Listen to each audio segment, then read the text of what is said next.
साधव पुओंक परंपरा बोईत यात्रा भाईर शुभ मनासी खुदुरुकुणी ओषा कुआरी झील मानकर खुदुरुकुणी ओषा और तपोई बंदापना ओडिशार आंचलिक पर्व खुदुरुकुणी ओषा साधव पुओ माने बोईतरे विदेश जाई बेपार वाणिज्य करी किपरि भलरे फेरिबे सेथिपाई भौणी माने मां मंगलांक पूजा बा खुदुरुकुणी ओषा करंती।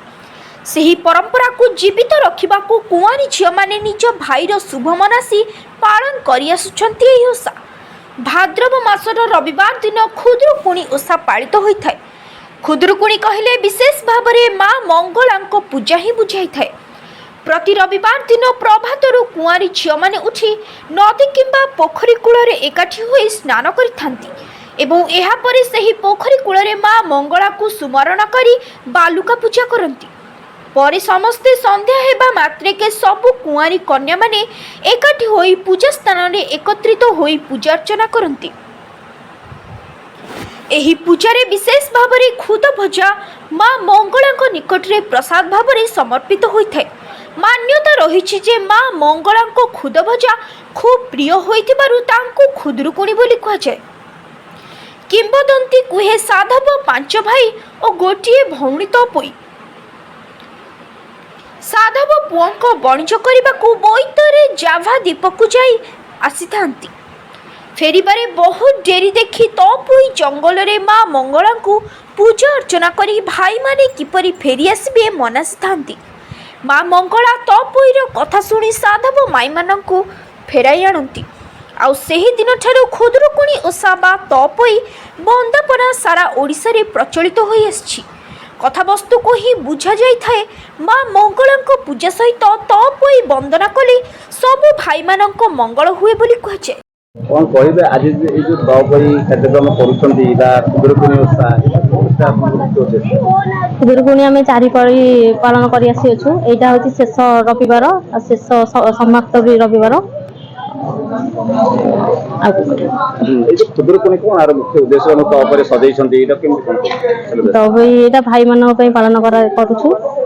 सकाळु उठी फूल तोली सकाळु ठाकुराणी के देई जो हमरो बालुका दे आसी ठाकुर पूजा करी पूजा सरला परे प्रसाद सेवन करी हम पूजा समाप्ति करथौ। लास्ट पाली भाई गेला उठा आरंभ करो। कोन कहबे जे तपोई करछंती बा खुदुरुकुणी ओषा करछन आपनि कोन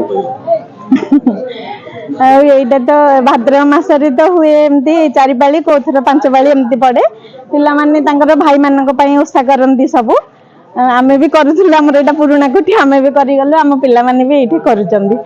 विशेष करी एटा कुमारी झ माने दशटी को पालन करबे। हां हां आज जण को तपोई रे सजैछंती सेटा को नै कोन कहबे तपोई रे तो इटा तो 7 भाई रे गोटे भौणी जेतले तपोई थिले तांको ही भाई मानक पई से ओषा रखिथिले। तेणु करी भाउज माने बहुत कष्ट देइकिरी भाई माने जेतले वाणिज्य करिया को पळेले भाउज माने बहुत कष्ट देइथिले तपोई की। भाई माने जेतले विदेश रु आसिले तांको भौणी को कष्ट देखिकिरी भाउज मान को विदाय करथिले।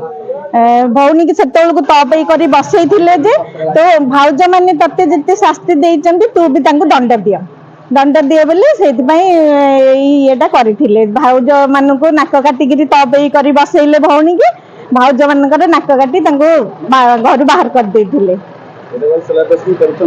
हाँ सेटा हमर एबे चलची आ बहुत वर्ष हलानी सेटा तपोई ये बंदाण चलची आ। तपोई की सबु बेले सबु वर्ष भाद्रव मासरे 4 पाली को पाली 5 पाली पड़ले तपोई बंदाण करा हैकिरी 7 झियो भाउज होइचंदी भाई भी होइचंदी 7 भाई होइचंदी बंदापना करिकिरी ओसाटा हमर पालन करा होउची आ। ब्यूरो रिपोर्ट संघर्ष टीवी।